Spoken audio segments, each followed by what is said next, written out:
Fala pessoal, aqui é o Vitor falando com vocês de novo e hoje eu vim trazer algumas novidades sobre o projeto do Play Intelligence. Então eu fiz algumas mudanças, tá? Principalmente na parte de geração de contexto para IA, né? Então aqui eu fiz uma alteração que é o seguinte: antes eu tinha o meu repórter fazendo todo o stories ali do que está acontecendo, né? Dos erros que ele pegou. Só que eu vi que isso não estava sendo muito eficiente, já que o próprio Playwright ele faz isso para mim e ele entrega um arquivo chamado error context MD. Então ele já entrega esse tipo de arquivo aqui para mim. Então eu achei desnecessário a gente ter que ficar gerando esse novo arquivo de contexto MD e eu passei a utilizar o próprio erro context que o Playwright me dá aqui bem completo. Então ele já me dá aqui os erros details, as instruções para uma própria LLM dar uma olhada, o page snapshot, né? E o trecho do código que falhou. Então não existia essa necessidade. Então eu removi essa parte do código. Então a gente agora está aproveitando o próprio erro context para poder fazer a análise dos erros dos testes. E outra coisa, aqui, como a gente está usando o Gema 4, por que não a gente utilizar também um dos recursos legais que ele tem, que é as multimodalidades estendidas que processa imagem. Então, além do raciocínio dele, que usa o raciocínio da família do Gemini, né? A gente pode usar também o processamento de imagens, que também está nativamente disponível nesse modelinho pequeno que a gente está usando, que é o E2B, e também dá para usar no E4B. Então, são modelinhos pequenos, né, de 2 bilhões de parâmetros, e a gente ainda consegue ler imagens. Então, é bem legal a gente aproveitar isso do Gema. Lembrando, pessoal, que esse meu projeto é só um projeto de insider, né? Meu computador não é poderoso o suficiente, eu estou usando um tamanho pequeno aqui de parâmetro, né? O ideal seria utilizar pelo menos um mais denso, com 31 bilhões de parâmetros ali, mas esse projeto ele visa ser econômico, então eu quero usar uma IA no meu PC que é barato e não quero pagar pelos tokens. Essa é a nossa meta. Então, outra coisa que eu estou fazendo hoje é utilizando dois projetinhos meus, tá? Um projetinho meu que eu tinha feito em Kotlin há um tempo atrás, que é só para a gente guardar um cardápio de comida, né? Então aqui eu tenho o back-end dele e o front-end dele. O back-end dele foi totalmente baseado num projeto da Fernanda Kipperdev, então eu vou até deixar aqui também o link dela, todos os créditos a ela. Eu só fiz algumas mudanças, algumas grandes mudanças, né? Primeiro é que ela estava usando o Spring, eu estou usando o Quarkus, ela estava usando o Java e eu estou usando o Kotlin. Então eu alterei todo o processo aqui, então a entidade, todas as classes, tudo agora é Kotlin. E meu repositório agora usa o Panache ao invés do JPA. Então, o Panache é só uma casca do JPA, né, se não me engano. Então, foi essas as alterações que eu fiz nesse projeto. Então, aqui no meu Entity eu só tenho comida. A comida tem só o ID, o nome, o preço e a imagem. Só isso que eu tenho. Aqui no meu repository, no meu controller, eu tenho o CRUD completo, o get, post, delete e o put, que é o update. E aqui no service, todo o processo de service para poder tratar essas chamadas aqui no controller. Então eu tenho um CRUD completinho para poder fazer todas essas chamadas. E aqui no meu back-end, no meu front-end, perdão, eu tenho aqui feito em React, que é esse cara aqui, ó. Vou abrir ele aqui. Então eu tenho um mini cardápio. Eu posso criar um novo, preencher os valores, posso excluir o que eu já tenho aqui. Então esse é o projeto, tá? O nosso Playwright vai trabalhar em cima desse cara. Qual que vai ser o nosso teste? O nosso teste vai ser bem simples. Eu tenho ele escrito aqui. Tenho ele escrito aqui em testes. Então ele só vai criar uma nova comida, ele vai acessar, clicar no botão novo, preencher os text boxes ali e vai tentar visualizar se essa comida foi criada, tá? O meu projeto ele não está com reload automático, né? Para poder fazer essas persistências de dados, eu estou usando essa função chamada data mutate, né? Que vem do carry byte, tem stack do React Carry. Então, faltou algumas coisinhas. É um projetinho bem antigo meu, é coisa simples, mas para funcionar eu preciso cadastrar o produto e dar um reload, senão o meu produto não vai aparecer na tela, tá? Poderia ter colocado isso embutido ali na parte do mutate para ele fazer isso, mas mais para frente a gente faz isso, não é o foco. Então, vamos lá. A primeira coisa que eu tenho que fazer, tá? Aqui no meu teste result eu já tenho um teste rodado aqui, então ele já rodou. E o teste, o que ele tá acontecendo? Né? Ele está cadastrando ali a minha pinga. E ele espera no meu teste, olha só, que eu tenho uma pinga, mas ele traz três. Tá? Então, é um erro básico, assim, de fazer o assert ali nos valores, quando tem mais de um valor igual. Então, falando a nível de QA, né, a gente tem que sempre tratar nossos testes com mais qualidade, ter assertividade ali, procurar sempre um ID único, alguma coisa assim, para não dar esse tipo de problema.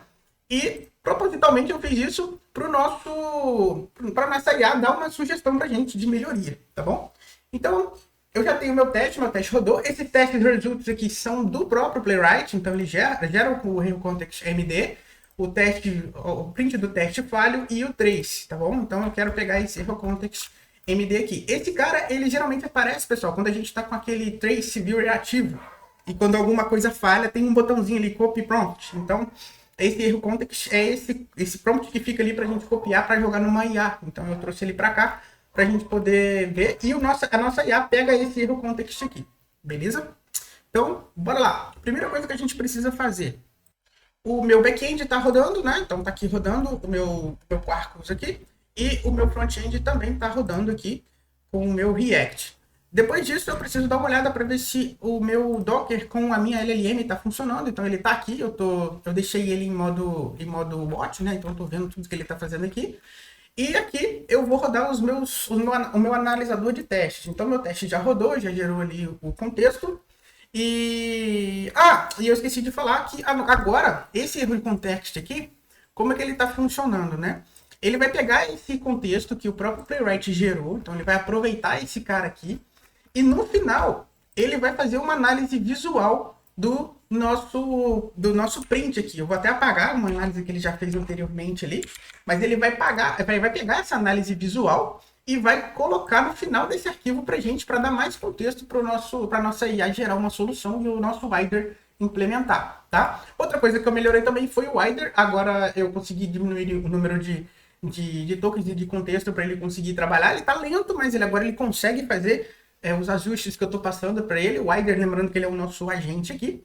E ele está cadastrado, né, está configurado com o modo auto-commit. Então, além dele fazer todas as alterações, ele vai commitar automaticamente e é bem legal, eu vou mostrar para vocês, tá? Então, vamos lá. Vou vir aqui no meu terminal e vou rodar o meu npm run AI analyze. Vamos deixar a IA analisar aí o nosso teste, beleza? Vou rodar aqui.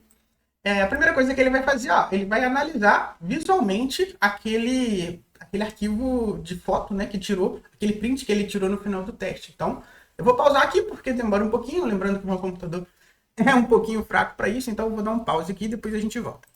Então, beleza, pessoal, passados os nossos 5 minutinhos aqui, ele já completou a nossa análise visual do erro, então ele pegou essa imagem aqui, o Gema 4, né, e fez uma análise pra gente, olha só. Ele trouxe bem no final aqui do erro context do próprio Playwright, ele adicionou, ele fez um append aqui, né? E ele tá falando, olha que legal, ó, a tela exibe uma estrutura de dados de formulário com o título cardápio. E é exatamente isso que a gente está vendo aqui, ó.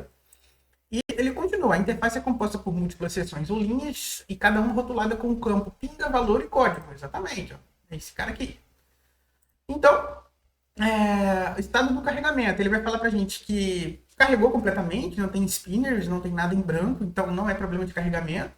E no contexto ele está falando que o usuário ele está numa rota titulada cardápio e a falha ocorreu durante a renderização ou interação com algum dado do menu. Então ele está falando que aparentemente não tem nenhum erro, foi só uma interação com desses objetos aqui. Então é isso. Ele faz essa análise visual, coloca aqui no erro context pra gente e a partir daí a IA, né, o nosso Gema 4 aqui, continua fazendo a nossa análise e a gente vai esperar mais um pouquinho aqui para ver, agora com esse contexto mais completo, com a análise visual ali, a gente consegue ver mais alguma coisa. Então, beleza, pessoal, a nossa já fez a análise dela aqui, gerou o nosso análise failures aqui, isso aqui eu mantive, tá? No storage ele vai gerar a análise aqui, e a gente já tem um histórico, um relatório mais detalhado. Então ele está falando que a falha principal reside que um seletor foi utilizado para selecionar um elemento que tem múltiplas ocorrências no DOM. Então é exatamente isso que está acontecendo. Ele achou vários itens que tem o nome de pingo ali. E agora a gente precisa corrigir isso. Então ele está falando assim que a gente tem dependência de conteúdo dinâmico também, olha só. Então ele fez essa análise, a gente tem que ficar usando page reload ali para poder fazer renderizar. Então ele está falando que afeta alguns testes, né? E aqui é a nossa prioridade de correção. Então, primeiro a gente tem que arrumar esse seletor múltiplo. Ó. É uma falha de lógica, impede o teste de funcionar corretamente. A gente tem que arrumar isso. E segundo, se o teste, embora o teste passe a falhar devido ao padrão 1, a dependência de múltiplos elementos torna o teste extremamente frágil. Então, ele está falando assim que o nosso teste é frágil, a gente precisa arrumar isso daí. Então, eu coloquei aqui agora a parte do rio, né? Se a gente olhar aqui no nosso source aqui no CLI, o rio é um dos nossos menus aqui, né? Então, a gente tem aqui o Analyze, o Suggest Test, o Fragility e o rio, né? O rio é o cara que vai corrigir os nossos testes. Então, ele vai pegar esse cara, vai criar o nosso header aqui, que é o wider, e vai chamar o rio failing test. Então, ele vai corrigir os nossos testes, chamando ali o wider, tá bom? Então, ele vai pegar, vai checar aqui a conexão com o nosso Olama, vai pegar aqui, ó, o nosso análise failures para poder fazer a correção, vai fazer essa análise, né? E, após isso, vai chamar o nosso wider para corrigir os testes, beleza? Então, ele vai gerar aqui uma task com essa mensagem, falar, wider, ó, preciso que você faça isso, isso, isso, e arrume os nossos testes, beleza? E depois, vocês vão ver que como o wider está com o modo de auto-commit ativo, ele ainda vai fazer a correção, vai commitar para a gente, e a gente só vai precisar mandar isso para o GitHub mesmo, beleza? Então, vou vir aqui, abrir o nosso terminal, e aqui, Analyze, eu vou chamar o build. E agora vamos esperar mais um pouquinho para o wider entrar em ação, ó. Ele vai verificar a instalação do wider, pegar ali o contexto do erro e fazer a nossa correção. Então é isso aí, pessoal. Essa é a parte mais demorada, né? O wider ele é um agente, então ele consome muito mais do que só uma análise de texto ali. Mas ele fez pra gente, né? Demorou bastante. E aí, como ele está com o auto-commit ligado, a gente pode vir aqui, ó, no nosso histórico do Git, ó. Esse fix corrige falhas já é o wider trabalhando pra gente, ó. Então, ele tirou aqui, ó, o locator padrão, que estava só get by role pinga, e ele colocou, ó, first, para pegar um único elemento. E é isso. Se eu rodar o teste agora, ele vai passar, porque ele vai procurar pelo primeiro item ali.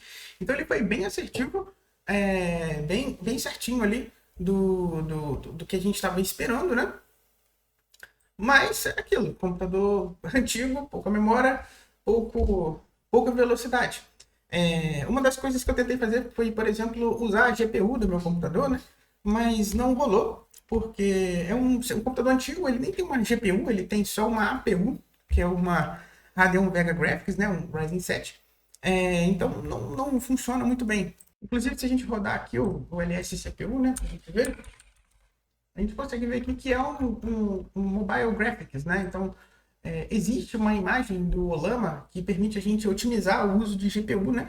Mas ele não suporta esse tipo de arquitetura mobile da AMD.